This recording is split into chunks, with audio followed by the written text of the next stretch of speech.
En 1981, j'étais directeur du marketing pour les Expos. Au retour de la grève, j'avais trouvé très ingénieux les gens de Major League Baseball d'avoir apporté une solution très créative. Ils ont eu au moins une idée géniale, c'est de séparer la saison en deux et stimuler l'intérêt en deuxième moitié de saison avec une nouvelle course au championnat, une mini-course au championnat, mais au moins, il y avait de l'intérêt pour toutes les équipes. We get through that 50 days, and then we come back and we've got, I don't remember if it was a week or 10 days to work out to get ready for the season. But we were the only team that didn't have a stadium to go to. We didn't have a stadium to go to because Olympic Stadium was full of dirt. They had a tractor pull or a motocross or something that was already booked in there. The only reason I bring this up is I firmly believe that this one happenstance helped us win that second half. Great, I love it. Good. We went down to West Palm Beach. Everybody went down there. No wives went. We all went down there just to get in shape. And it's the first time in 50 days, almost 2 months, that you've been together. The camaraderie that was built in that 10 days, it was really magnified by that 10-day stint in West Palm Beach. We came out of the strike feeling pretty good about ourselves. We were healthy, we were playing good, and then Dick Williams got canned. Ben, moi, je suis dans ma chambre d'hôtel, puis je dors, puis... en tout cas, le téléphone sonne, je pense qu'il est 8 heures le matin. Ça, c'est la première fois que je vois ça, là. Conférence de presse des Expos. On nous convie dans la chambre de John McKay, dans la suite de John McKay. Il dit, ben oui, donc, qu'est-ce qui se passe? Ça attend 8 heures le matin.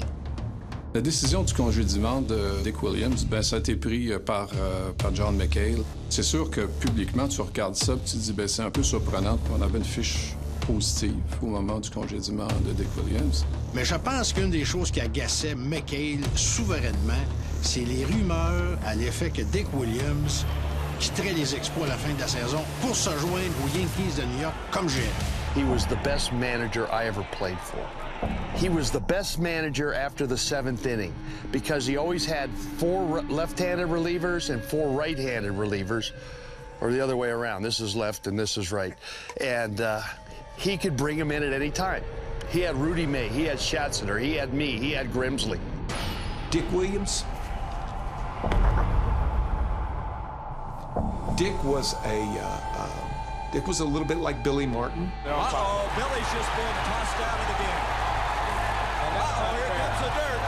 Here comes the dirt. It's too muddy. You can't get the... He liked to incite anger, and he liked turmoil. I think pitchers have probably had a tougher time. He could be a lot tougher on pitchers than position players.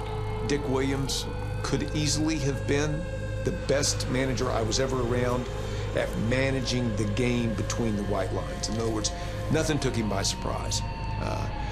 From a personal standpoint, he and I were fire and water. One of the reporters comes in and says, well, we were just talking with Dick outside, and he said that he wished he had had one of these good pitchers that he could pitch tonight, like Palmer or Bill Lee, but he had to go with you. He'd never won the big one. If you needed a big game, he couldn't give you that total effort. Did not like one another, and God rest his soul, he deserved to be in the Hall of Fame.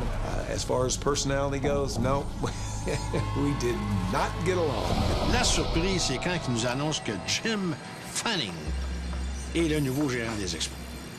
Là, on se regarde tous et on dit, Jim Fanning? C'était un papa bonbon, là, tu sais. Il les connaissait tous, il les avait élevés, ces jeunes-là. Il les avait fait signer des contrats. He had the emotion, and he knew the game. We also knew that he didn't have much experience at managing.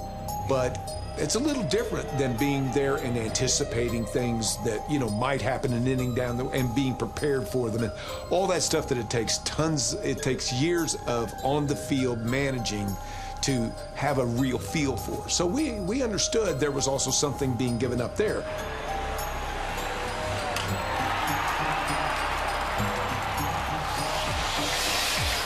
c'était comme un fan. C'est ça, Jim Fanning. Un géant doublé d'un fan. Il est dans l'abri des joueurs pendant un match à Philadelphie. Il y a un ballon qui est frappé vers Mike Schmidt, qui est le meilleur troisième but du baseball. Et Fanning est à genoux, mon vieux, sur les marches, puis il crie « Drop it! Drop it! » Échappe-la. Tu cries ça à Mike Schmidt. It was kind of scratch your head and what's going on. No one really knew why they went that particular route, but hey, we were there to play baseball. And I think after the first couple games, three games, and we didn't play well. Didn't play well right out of the chute when he came in. We lost our first 3 games. We had a team meeting in Philadelphia. Cromartie's there complaining. Everybody's complaining. And I stand up in the meeting and I say, Steve, you didn't like Dick Williams. But when he was out there managing, you played well. I think that managers, and there's a few of them that have that didn't have good relationships with their pitching staff, with their pitchers as people and the pitching staff as a whole. And you had to have a strong pitching coach to act as a buffer in between the two, okay? And you wanted to prove Dick Williams wrong, and you played better when Dick was managing. And did not like one another. We didn't like him, but we respected him. And I said, you cannot let Fanning manage this ball club out of the pennant race. You have to play for yourselves and play as a team. And whatever mistakes the manager would make, we, try to play through it and not use, the guy who should be here isn't here, and let that be our downfall. We still had a season where we felt we could win, and we had to just go out and play winning baseball. We need to take charge of our play on the field and stop worrying about something with Jim Fanning. Jim Fanning's going to put the right people out there. We got to play. Fanning, toute la lourdeur qu'il y avait dans le vestiaire avec Dick Williams s'évapore soudainement. Ils sont mis à jouer encore du meilleur baseball qu'ils jouaient sous la tutelle de Dick Williams. I think we embraced the improbable. It wasn't like people ran up and down in the locker rooms waving banners saying, okay, guys, rah, rah, rah. We got a chance to do something. We got a chance to win this second half.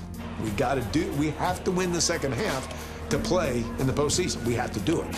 It's a new set of rules this year, but we got to do it. And we had a tremendous streak. I was back in the bullpen, and I didn't care as long as I could just be on that team. I just love those guys. The Expos are